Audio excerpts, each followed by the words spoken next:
बच्चों बहुत स्वागत है आप लोगों का केमिस्ट्री क्लास में। मैं हूं आपका केमिस्ट्री टीचर सुनील यादव। बच्चों आज एक नए टॉपिक के साथ आपके साथ हूं।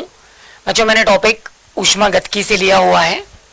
बच्चों आज मैं आपको सबसे पहले हेंस के स्थिर ऊष्मा सांकलन का नियम और उसके गणितीय व्यंजक की जानकारी देने जा रहा हूं। हम समझेंगे बच्चों कि हेंस के स्थिर ऊष्मा सांकलन का नियम क्या होता है। बच्चों बहुत अच्छी तरह से समझिए।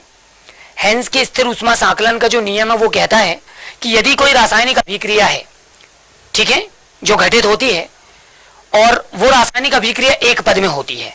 अगर आपने मान लीजिए किसी रासायनिक अभिक्रिया को एक पद में संपन्न कर लिया तो एक पद में संपन्न होने पर उसमें होने वाले ऊष्मा परिवर्तन, पहली चीज। दूसरा, अगर वही रासायनिक अभिक्रिया को हम एक पद में संपन्न ना कराकर अगर कई अलग अलग पदों में संपन्न कराएं, ठीक है, विभिन्न पदों में संपन्न कराएं, तो प्रत्येक पद में होने वाला ऊष्मा परिवर्तन का जो योग है वो प्रथम पद में ऊष्मा परिवर्तन के तुल्य होता है। ये हेंस के स्थिर ऊष्मा सांकलन का नियम है। नियम को हम थोड़ा सा और डिटेल में समझने की कोशिश करेंगे बच्चों, और इसीलिए मैंने यहां पर उसको मेंशन कर रखा हुआ है। तो देखिए, यदि कोई रासायनिक अभिक्रिया एक या अधिक पदों में संपन्न हो तो संपूर्ण परिवर्तन में उत्पन्न या शोषित, है ना, उत्पन्न या शोषित या अवशोषण भी बोल सकते हैं, ऊष्मा ऊर्जा सदैव नियत होती है।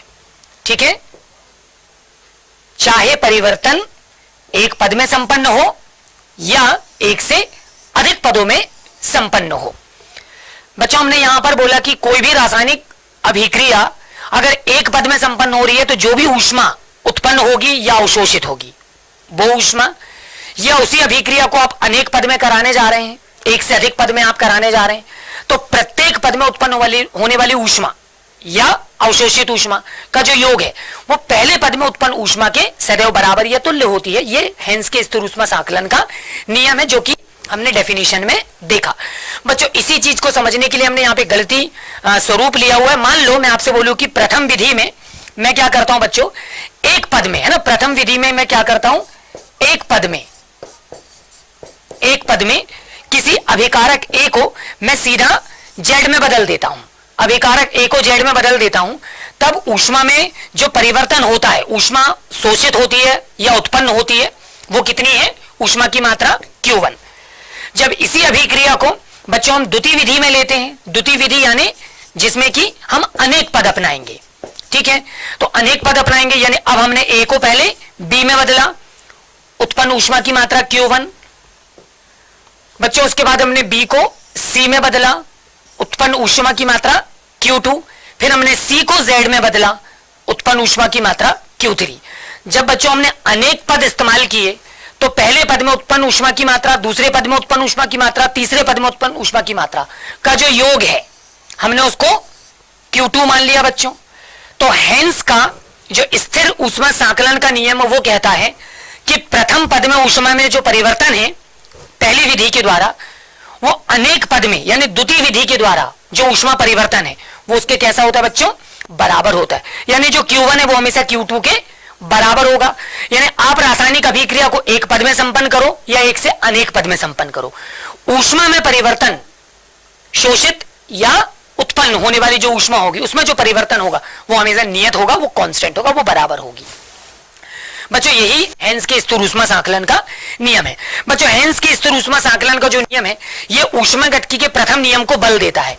ऊष्मागतिकी का प्रथम नियम कहता था कि ऊष्मा को ना तो उत्पन्न किया जा सकता है ना तो इसे नष्ट किया जा सकता है, बल्कि इसके स्वरूप को एक रूप से दूसरे रूप में क्या किया जा सकता है, परिवर्तित किया जा सकता है, बदला जा सकता है।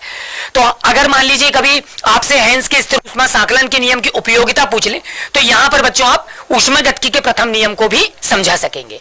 बच्चों अगला प्रश्न मैंने जो आपके सामने ले रखा हुआ है वह ऊष्माक्षेपी और ऊष्माशोषी अभिक्रिया। बच्चों मैं आपको ऊष्माक्षेपी अभिक्रिया की जानकारी देने जा रहा हूं। वह अभिक्रिया जिसमें ऊष्मा बच्चों उत्पन्न होती है, ऐसी अभिक्रिया को हम क्या बोलेंगे बच्चों, ऊष्माक्षेपी अभिक्रिया। जैसे अमोनिया निर्माण की ये जो हैवर विधि है बच्चों, तो बहुत अच्छी तरह से याद रखिए, अमोनिया निर्माण की हैवर विधि में जब हम क्या करते हैं बच्चों, एक आयतन नाइट्रोजन को 3 आयतन हाइड्रोजन गैस के साथ अभिकृत करते हैं तो 2 आयतन अमोनिया बनती है, और बच्चों यहां पर ऊष्मा जो है वो उत्पन्न होती है, और इसीलिए यह अभिक्रिया जो है वो एक ऊष्मा शोषी अभिक्रिया कहलाती है, यानी ये अपने परिवेश से ऊष्मा ले लेगी। बच्चों इसके अलावा क्या होगा, दूसरी अभिक्रिया ऊष्मा शोषी। तो बच्चों वह अभिक्रिया जिसमें ऊष्मा का क्या होता है, शोषण होता है, ठीक है, वो ऊष्मा शोषी अभिक्रिया कहलाएगी।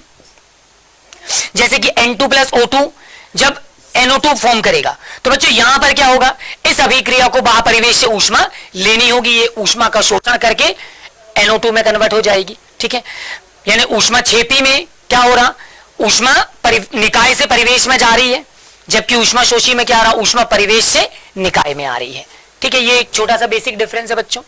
इसके अलावा मैंने आपके सामने तीसरा प्रश्न लिया हो बच्चों, और ये महत्वपूर्ण है, आंतरिक ऊर्जा में परिवर्तन की गणना का जो निर्धारण है बच्चों, उसके लिए हमने बम कैलोरी मापी विधि मैं आपको एक्सप्लेन करके दे रहा हूं, समझा रहा हूं। बच्चों मैं एक बार आपको रिकॉल करना चाहूंगा कि आंतरिक ऊर्जा क्या है। याद करिए मैंने आपको बताया था कि पदार्थ कोई भी हो, पदार्थ में जो ऊर्जा है वो कई अलग अलग रूपों में विद्यमान होती है। पदार्थ में ऊर्जा विभिन्न रूपों में विद्यमान है, प्रत्येक कार्य को करने के लिए हमको ऊर्जा की आवश्यकता होती है। तो किसी भी पदार्थ में निहित ऊर्जा के विभिन्न रूपों के योग को हम आंतरिक ऊर्जा कहते हैं। ये आंतरिक ऊर्जा बच्चों वह ऊर्जा है जो हमको विभिन्न प्रकार के कार्य को करने के लिए उपलब्ध होती है, आंतरिक ऊर्जा कहलाती है।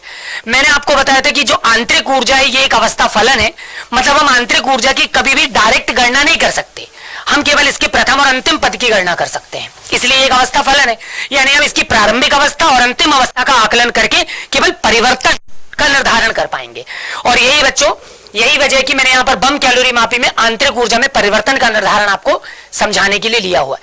बच्चों ये बम कैलोरी मापी जो है, ये आप देख पा रहे हो, ये हिस्सा ये हमारा बॉम कहलाता है, ठीक है, इसको बोलते हैं बॉम, ये बॉम कैलोरी मापी है। यानी किसी भी पदार्थ में एक पर्टिकुलर मात्रा में कितनी ऊर्जा निहित होती है ना, इसका निर्धारण हम करना चाहते हैं, जिसको हम बम कैलोरी मापी से करेंगे।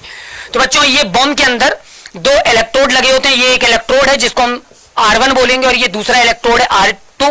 बच्चों इसके नीचे एक कप होता है C, और ये कप एक कॉइल से जुड़ा होता है। इसके अंदर हम उस पदार्थ को रख देते हैं जिसका कि दहन करना होता है या जिसकी कैलोरीफिक मान ज्ञात करना होता है। बच्चों ये पूरा बॉम एक ऊष्मारोधी दीवार से बने हुए पात्र के अंदर, जल से भरे पात्र के अंदर डूबा रहता है। उस पात्र में एक तरफ विलोडक और एक तरफ थर्मामापी, ठीक है, तापमापी थर्मामीटर लगा होता है। बच्चों जो दो इलेक्ट्रोड हैं R1 और R2, इनका संबंध उच्च विभवांतर से करके हम क्या करते हैं, यहां पर जैसे इलेक्ट्रिक करंट डालेंगे, सबसे पहले ये कॉइल गर्म होगी और इसमें रखे हुए पदार्थ का क्या हो जाएगा, दहन हो जाएगा।